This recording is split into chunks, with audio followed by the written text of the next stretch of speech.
मुरादाबाद। भारी बारिश के बाद शहर के कई इलाकों में जल भराव की समस्या गहराने लगी है। नगर आयुक्त दिव्यांशु पटेल ने सोमवार को प्रभावित क्षेत्रों का स्थलीय निरीक्षण किया और स्थानीय हालात का गहन अवलोकन किया।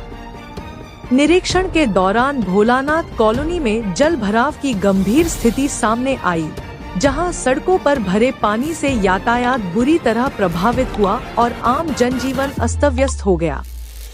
कॉलोनी के निवासियों ने नगर आयुक्त को मौके पर ही समस्याएं बताईं और बताया कि हर बारिश में जल भराव की यही स्थिति होती है, जिससे घरों और दुकानों में पानी घुसने का खतरा बना रहता है।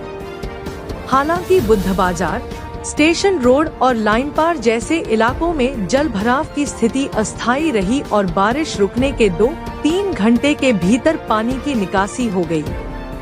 इस पर नगर आयुक्त ने संतोष जताते हुए कहा कि जहां व्यवस्था बेहतर है, वहां परिणाम भी अच्छे दिख रहे हैं। लेकिन जिन क्षेत्रों में समस्या बनी हुई है, वहां त्वरित और स्थायी समाधान की आवश्यकता है। दिव्यांशु पटेल ने मौके पर मौजूद नगर निगम अधिकारियों और अभियंताओं को स्पष्ट निर्देश दिए कि लगातार जल भराव की शिकायतें मिलने वाले स्थानों की पहचान कर तत्काल स्थायी समाधान की योजना बनाई जाए। उन्होंने कहा कि ड्रेनेज सिस्टम को दुरुस्त किया जाए, नालियों की नियमित सफाई सुनिश्चित की जाए, जहां जरूरी हो वहां नई जल निकासी लाइनों का निर्माण किया जाए। नगर आयुक्त ने यह भी कहा कि जल भराव को लेकर नगर निगम गंभीर है और जनता को जल्द राहत देने के लिए अभियान चलाया जाएगा। उन्होंने यह भरोसा भी दिलाया कि निगम की टीमें 24 घंटे सतर्क रहेंगी और बारिश के दौरान किसी भी आपात स्थिति से निपटने के लिए पूरी तरह तैयार हैं। निरीक्षण के दौरान उन्होंने अधिकारियों को निर्देशित किया कि जल भराव की किसी भी शिकायत पर तुरंत मौके पर पहुंचकर कार्रवाई की जाए। साथ ही बारिश के मौसम में संवेदनशील क्षेत्रों की सूची बनाकर पूर्व तैयारियों को मजबूत किया जाए। जन प्राइम मीडिया न्यूज के लिए मुरादाबाद से एम सरताज के साथ अनवर हुसैन की रिपोर्ट।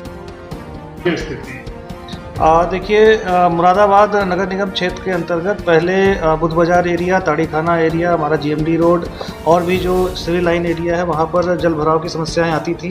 बीते वर्ष से ही लगातार मिशन मोड में हमने काम किया, नालियों की सफाई की, बहुत बृहद अभियान चला के हमने अतिक्रमण भी हटाया और उसी का परिणाम है कि इस वर्ष 90% जगहों पे जल भराव की कोई समस्या नहीं देखी जा रही है।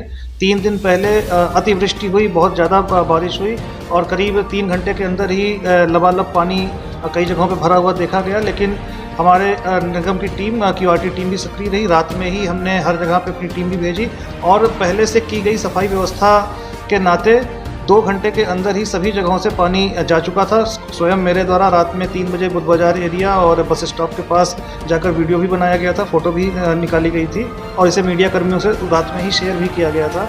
ये दिखाता है कि लगातार एक प्लान्ड वे में निगम के द्वारा काम करने के नाते 90% जगहों पर अब कोई अव्यवस्था नहीं है।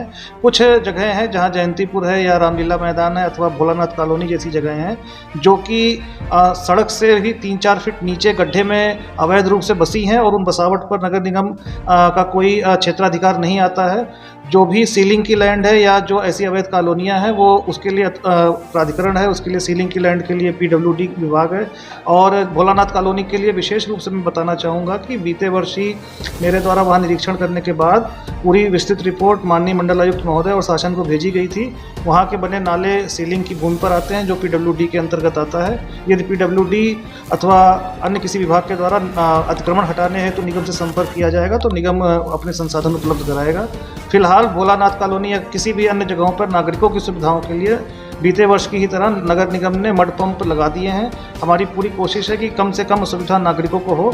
जो ऐतिहासिक रूप से गलत तरीके से अवैध बसी कॉलोनियां हैं उनके लिए समेकित प्रयास की आवश्यकता है और जहां पे हमारा क्षेत्राधिकार नहीं है या जिस चीज़ के लिए निगम जिम्मेदार नहीं है उस पर हम ध्यान ना देके हमारा पूरा प्रयास है कि हम ज़्यादा से ज़्यादा देखिए यहाँ पे जल भराव होता है बस इतनी सी जगह में और ये जो लोग रहते हैं सब इतने ज़्यादा परेशान है, 3 दिन से फंसे हुए हैं और उनकी कॉल आ रही है वो आपको बता नहीं सकती, अपनी प्रॉब्लम देख लीजिए, आप कैमरा लगा के देख लीजिए। वो यहाँ पे आ नहीं सकती तो आप जाइए वहाँ पे उनसे पूछिए फिर जाकर। किस चीज़ से जल भराव हो जाता है? ये जो नाला है ये नाला ही टूट जाता है, नाले से ही आता है यहाँ पे पानी। कितने मकान डूबे हुए हैं? होंगे 20 से तो ज़्यादा ही मकान है इधर। कैसे रोजमर्रा की मेहनत करने वाले लोग सब गरीब लोग हैं, सब मजदूर लोग हैं, वो कैसे आए जाए ना। यहाँ पे नाव की समस्या भी इतनी है कि नाव भी नहीं भेज रहा है कोई। और अब देखो वहाँ से मुझे कॉल कर दिए हैं कि अपनी समस्या कैसे बताऊँ और उनकी समस्या कैसे सुनोगे आप बताओ। कौन कौन अधिकारी आ चुके हैं?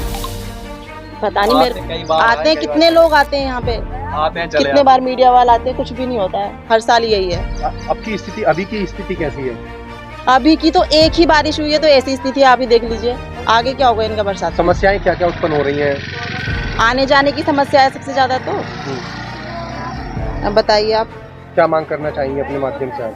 ये नाला सही हो जाए, बस नाला सही हो जाएगा तो सड़क पड़ जाएगी तो यहाँ पानी ही नहीं आएगा। फिर नाले का ही तो पानी आ रहा है, ये बरसात का थोड़ी ना है। ये जो घर पे फंसी हुई है 3 दिन से, क्या कह रही हैं आपसे फोन कॉल पे? वो मुझे कॉल करके कह रही कि हम अपनी समस्या कैसे बताएं। उन्हें बोलो पत्रकार को आए हमारे घर पानी में आकर। तो कोई नाव की व्यवस्था है, प्रशासन ने नहीं कराई है? कुछ भी व्यवस्था नहीं, देख लीजिए आप। स्वास्थ्य विभाग की कोई टीम यहाँ आई है? कोई कैसे आएगा, रास्ता ही नहीं अंदर जाने का। कोई आएगा तो यहाँ सड़क तक आएगा, सड़क तक कौन दिक्कत बताने आएगा अंदर से, बताइए। राजेंद्र जी, कौन सी जगह है? भोलानाथ कॉलोनी। भोलानाथ कॉलोनी में जल भराव हो गया, क्या कुछ समस्याएं हैं स्थानीय लोग? यहाँ बहुत समस्या है, 4-5 साल से परेशान है लोग, मकान बना बना के रह रहे हैं। ना रास्ता है और ना पानी की व्यवस्था हो रही है, ना नाला बन पा रहा है ढंग से। अब काम चालू हुआ है तो वो धीरे धीरे ऐसा हुआ, तब भी पानी आ गया। मानसून में अभी जो है तुम्हारा पहली बारिश हुई थी, तो इस वक्त ये स्थिति है। पहली बारिश में तब बुरा हाल है, लोग आधे आधा डूब के आ रहे हैं, तो किस तरीके से लोग जाना चाहते हैं? पानी में घुस के जा रहे हैं, आधा यहाँ तक पानी है। अब कई जगहों पे मकानों पे लिखा है ये प्लॉट बिकाऊ, किस वजह से बेच रहे हैं लोग? व्यवस्था नहीं हो रही ना रास्ते की। यहाँ के पार्षद भी कई बार कह चुके हैं, मेयर से भी कह दिया कई बार, कोई सुनवाई नहीं हो रही ढंग से। बहुत ढीला काम हो रहा है। अब दीवार बनवाई है नाले की, तो उतनी छोटी छोटी दीवारें बनाई है ठेकेदार ने, और वो वहाँ से भी पानी आई है।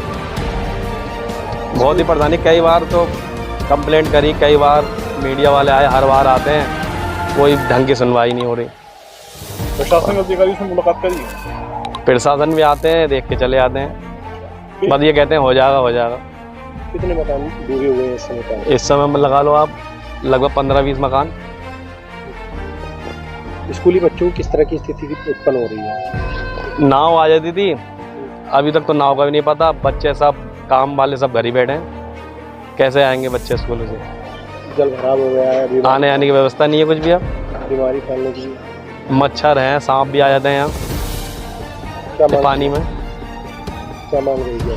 हमारी तो ये मांग है भाई, ढंग से सड़क बन जाए, नाला सही हो जाए। नाले की सबसे ज़्यादा समस्या है, इतना पानी बरसात से नहीं आता जितना नाले से आता है। जैसे कोई बीमार आदमी होता तो उसे कैसे लेके जाते हैं जल भराव से? सब पहले तो कभी नाव आ जाती थी, नाव में ले जाते थे कभी कभी, लेकिन अब तो नाव की व्यवस्था भी नहीं है। बीमार आदमी कैसे लेकर जाएगा, कंधे पर उठा के लेके जाना पड़ेगा, और पानी इतना है कि बेकार ही कैसे जाएगा। अगर बरसात हो ज़्यादा हुई तो किस तरीके की स्थिति होगी? घरों तक पानी हो जाएगा, और फिर तो व्यवस्था बिल्कुल बंद ही हो जाएगी आने जाने की। खाने पीने की परेशानी, गैस की परेशानी, सिलेंडर ख़त्म हो जाए उसकी परेशानी। कौन सिलेंडर वाला भी कहाँ देगा, अगर गैस अचानक ख़त्म हो जाती है, लाइट भाग जाती है, जैसे लाइट भी ख़राब होने का खतरा है भाई। पानी में शॉर्ट सर्किट भी हो जाता है, उससे भी जान का खतरा है। कितने फीट पानी भरा हुआ है? कम से कम मान के चलो आप 5-6 फुट, 6 फुट। आपका कहाँ के रहने वाले? मेरा नाम राजेंद्र कुमार है, राजेंद्र कुमार रस्तोगी। हम यहीं रहते हैं आगे, मेरा भी प्लाट है ये यहाँ पे। फ्लैट भी डूबा हुआ है? हाँ, ये रहा सामने।